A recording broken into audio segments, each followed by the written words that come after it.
Dans cette nouvelle vidéo, je vais vous dire dans quelles conditions est-ce que vous ne devriez pas consommer du gingembre.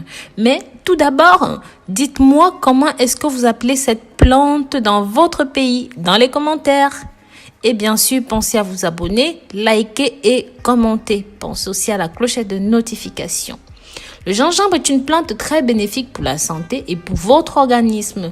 En médecine traditionnelle chinoise, ceci est utilisé depuis plus de 2000 ans pour traiter la diarrhée, les crampes, les migraines, les nausées et même l'arthrite.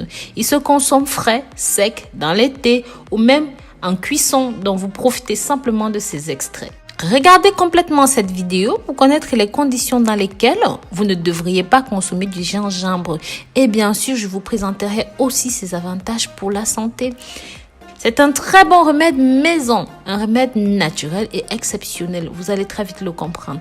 Tout d'abord, je vous présente ses avantages et ses propriétés. Ceci que vous voyez là peut réguler la circulation sanguine en raison de sa teneur en zinc et en magnésium. Il contient des propriétés antibactériennes, expectorantes et antioxydantes. Ceci peut diminuer les nausées puisqu'il s'agit d'un antiémétique naturel.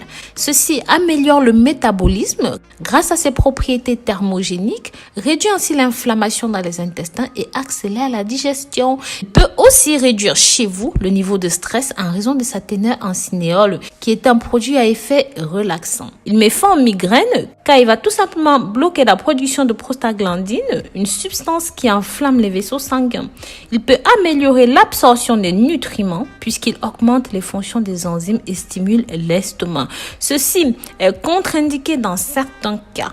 Lorsque vous prenez par exemple des anticoagulants, si vous prenez de l'aspirine, de l'ibuprofène ou même du proxène, ou un autre anticoagulant, alors la consommation de gingembre n'est pas recommandée. Si vous combinez vos médicaments avec du gingembre, vous augmenterez le risque de meurtrissure ou même de saignement.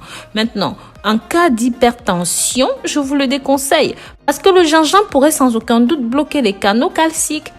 Cela endommagerait la tension artérielle. Pendant la grossesse, je vous déconseille fermement de consommer du gingembre. Certaines études soutiennent que le gingembre pourrait causer de l'altération hormonale et finit par causer des naissances prématurées.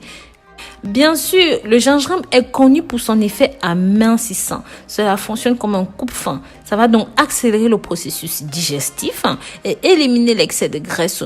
C'est pour cela qu'il n'est pas bon de consommer du gingembre si vous avez des problèmes de poids, vous êtes en sous-poids, vous êtes anorexique ou même vous avez des problèmes de masse musculaire.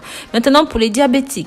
Pour les diabétiques, sachez que le gingembre n'est pas un problème car il a un faible index glycémique pour ne pas altérer le niveau de sucre dans le sang. Cependant, si le patient est sous traitement, comme des injections à l'insuline, il doit absolument éviter le gingembre. Les personnes qui souffrent d'hémophilie, ils ont tendance à saigner sur une période prolongée, d'accord?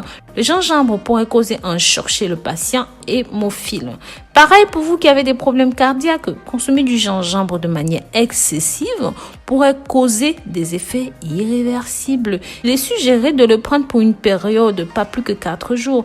Aussi, il est conseillé de consulter votre médecin avant de commencer. Donc voilà, je vous remercie d'avoir regardé cette nouvelle vidéo jusqu'au bout.